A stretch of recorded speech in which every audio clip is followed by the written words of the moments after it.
Hej så, og velkommen til den video. Lille disclaimer, det er for folk, der har spillet Rounded, måske været til en turnering, spiller på B, C-niveau i klubberne rundt omkring i landet, og ligesom gerne vil blive bedre til deres angreb meget specifikt her. Det jeg kommer til at gå igennem her, det er et primært åbent slag, som er sådan vaniljeslaget i Rounded. Det er sådan basic, det er at man står og slår med højre hånd mod venstre, eller med venstre hånd, ja, mod højre. Og det er noget teknik omkring, hvordan at man skal ramme bolden, og hvornår man skal ramme bolden. Et angreb, det er jo forskelligt fra situation til situation, hvad der ligesom er godt. Nogle gange er det godt at lave en lille kortbold, andre gange er det godt at skyde den så højt og så langt som muligt, for at få den over dem, der står der. Men som udgangspunkt, der vil vi gerne have en bold, der holder sig lavt, men stadig har fart. Så en lav, men vildt hurtig bold. Og måden man får det på, det er, at man genererer noget, der hedder topspin. Så tager vi lige fat i nettet her. Topspin, det er, når at bolden ligesom har spin på sådan her. I kan se forskellen på den her, når jeg bare lige op og sker ingenting. Og den her, så giver det her hop. Der bliver ikke mere fart i. Jeg putter ikke mere fart i bolden her. Jeg giver den bare rotation. Og det skal vi snakke om, hvordan man gør. Det gør man ved at få bolden til at rulle i din hånd. Og hvad mener jeg med det? Det mener jeg med, at de fleste spillere, når de begynder at slå i Rounded, de slår som de saver. Og med det mener jeg, at man saver sådan her ude her. Bum. Man står herude, og man slår ligesom til sådan her. Der er en eller anden virkelig mærkelig gut, der har fingeren ude hver gang han saver. Men det snakker vi ikke mere om. Det gør jeg aldrig, så det ved jeg ikke noget om. I hvert fald, det fungerer også okay, når man kommer herind og slår sådan her. Men når man kommer herind, så rammer man ikke nettet.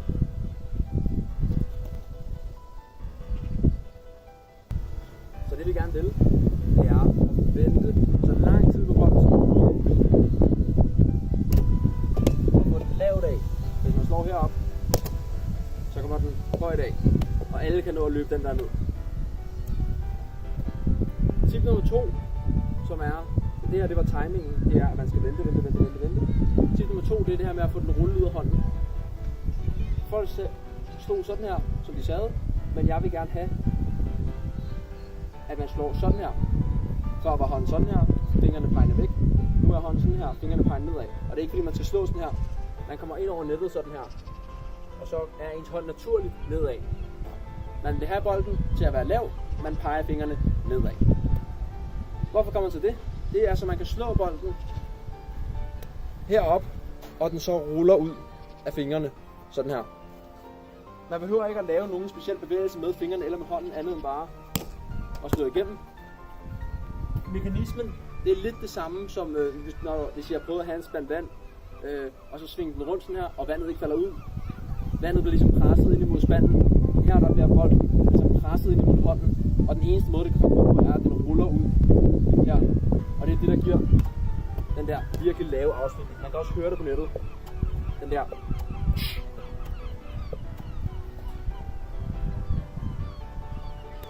Så det vi har gennemgået nu her, det er, vi skal vende på bolden, så den kommer helt ned, og vi skal stå med hånden nedad, så vi kan få topspin på slaget. Det er vigtigt, at man slår igennem, ja, og at man ikke begynder at øve det her for langsomt. Hvis man begynder at øve det her, og altså gøre sådan her, så får du ikke slået igennem. Det kan godt være, at den er lav, men den er lav, fordi den ikke er hård. Du er nødt til at slå igennem. Det samme fungerer her. Hvis du gør det her med spanden langsomt, så bliver du våd. Her der får du ikke et godt slag, hvis ikke du slår igennem. Godt. Hvordan øver man så det? En bedre vinkel på det her med angrebet. Hvis du vil have den lavt af, men slår som du saver sådan her, så er du nødt til at stå, altså nærmest sætte dig på hook, for at komme ned og slå sådan her. Hvor at hvis du slår med hånden nedad, så kan du stå oprejst her og svinge hen over sådan her. Så kan du få mere fart i sådan her, og du kan ændre retningen på dit angreb. Og der er, ja, du kan have andre angrebsteknikker og så videre, som jeg ikke kommer til at gå igennem i den her video. Men det er blandt andet derfor, at du skal slå med hånden nedad også, udover det her med, at du ruller den ud. Så for at give dig selv den frihed, det er ikke at skulle hernede og slå. Fordi du kan ikke nå den her bold herover, hvis du sidder hernede. Det kan du, når du står heroppe. Det. Jeg har delt det op i 4 levels fra 0 til 3. Og level 0, Det skal lige sige, at jeg bruger stadigvæk level 0 en gang imellem, når jeg står i min lejlighed, eller når jeg har downtime på et eller andet tidspunkt, og jeg ikke lige ved, hvad jeg skal. Men det er, når man ikke bruger den. Jeg har kun en bold til rådighed, og det jeg gør for ligesom at få bevægelsen ind i kroppen her, og slå sådan her, det er, at jeg bare står her, og svinger her, sådan her. Udviklingen her i level 0, det er så, at man kaster den og griber den her, med fingrene pegende nedad.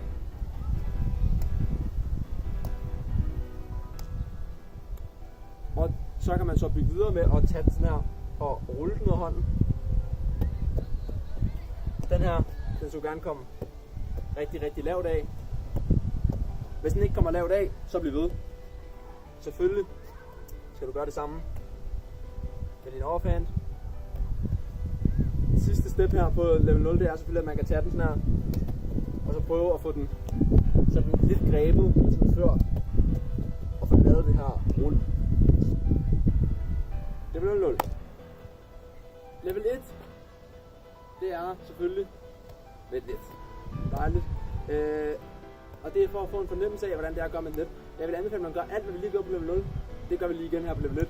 Så vi står her og slår ind over her, så tæt på som muligt. Du kan lige snitte nettet, så du har en idé om, hvor jeg er henne. Og så, jeg tager den, grib den, kaste den på.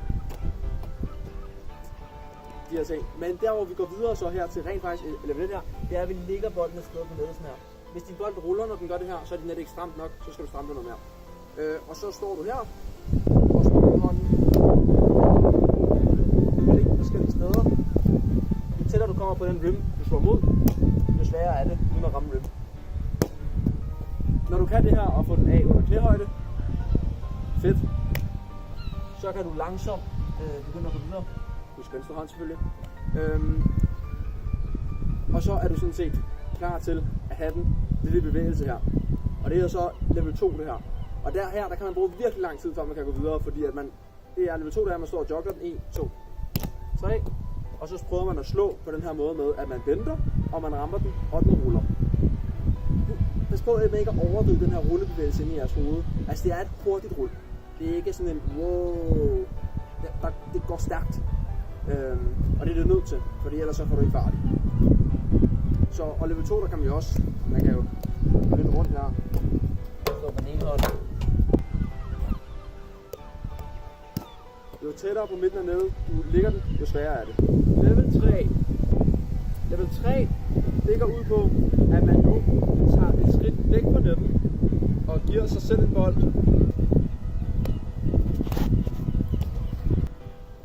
Man kan variere level 3 på et par måder. Man kan jo gå længere væk, man kan gå tættere på.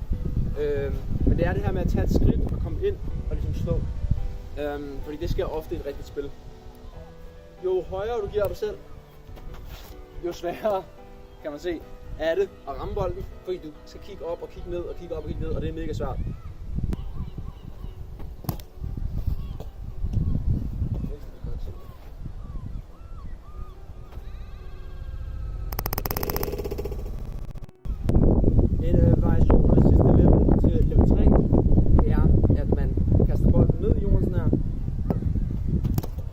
Og så slår.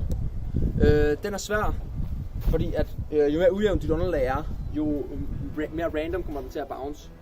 Og derfor så er det helt klart sådan, altså den sværeste måde at øve slag på selv, vil jeg sige.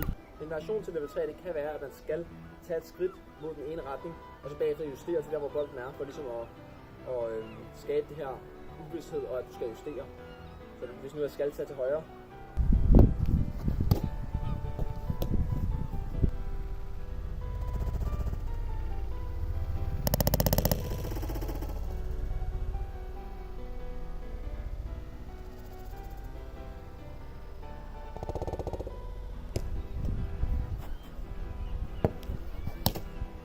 sådan. Men David, har du ikke glemt noget, tænker man måske. Jeg ved ikke, om jeg tænker. Nej, det har jeg ikke. Jeg har meget specifikt valgt ikke at tage noget med fra level 1 til 3 her. Jeg synes, at man skal kunne mestre det at slå under knæhøjde fra alle mulige forskellige vinkler og med begge arme, før man begynder at slå med noget. Men er det jo sådan, at vi spiller med en Noito. Og nu har jeg en, jeg har skåret ud her i sådan noget græstæppe noget, men man kan også tegne den op med spray.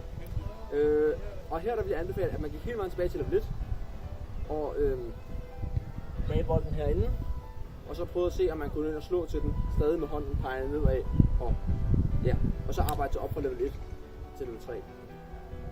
Men det virker måske fuldstændig umuligt at gøre det samme med no-hit-tone som uden no-hit-tone.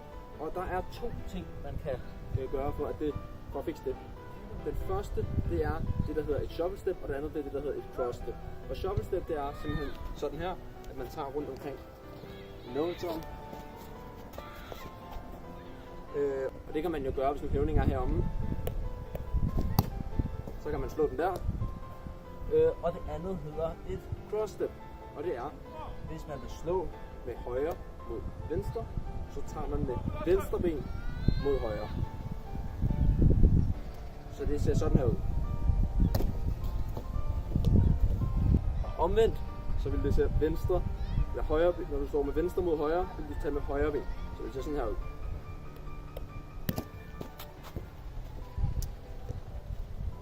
Hvis bolden er helt på den anden side, så kan en kombination være nødvendig. Så det kan se sådan her ud.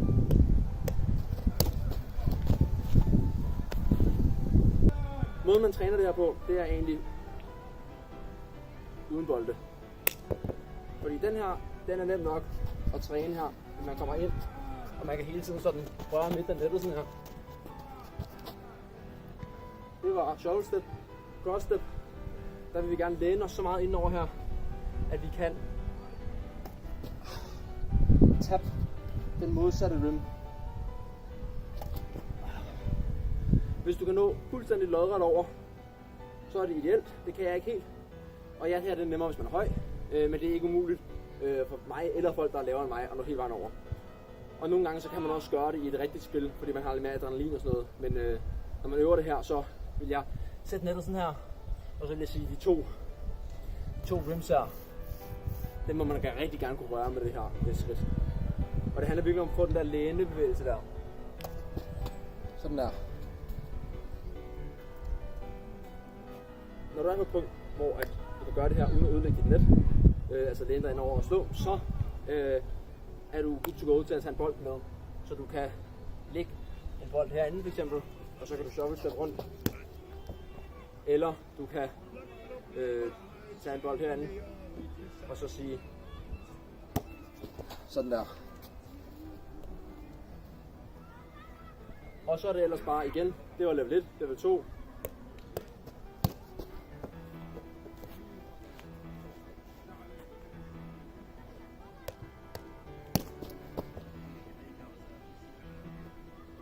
Og level 3.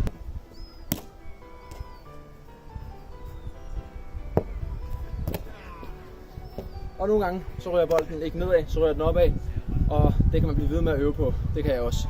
Hvis man ikke har adgang til no-hit-tone, så kan man købe de her optegnere på 100 kroner. Jeg kan godt sætte dig i kontakt med ham, du købte dem af. Så kan I bare kommentere eller skrive på Instagram eller noget. Og spray, det kan man få til 65 kroner i Harald Nyborg. Og så kan man bare tegne det op med de her optegnere. Så vil jeg lige give et lille kæmpe shoutout til, hvis man rigtig gerne vil blive bedre til Rounded, så tjek Skorpeaks YouTube-kanal ud og se alt hans content. Han er geni, og der er altså næsten alt, jeg tanker omkring det her spil, det kommer fra sådan hans udgangspunkt. Og så please tjek mine andre videoer. Lige nu er der kun highlight-videoer, og det må I meget gerne se, fordi det tager rigtig lang tid at lave. Der er ikke så mange, der ser dem. Men der kommer også andre af de her guide-videoer ud nu, men først efter Danmarksmesterskaberne midt september. Men ja, tak fordi I så med.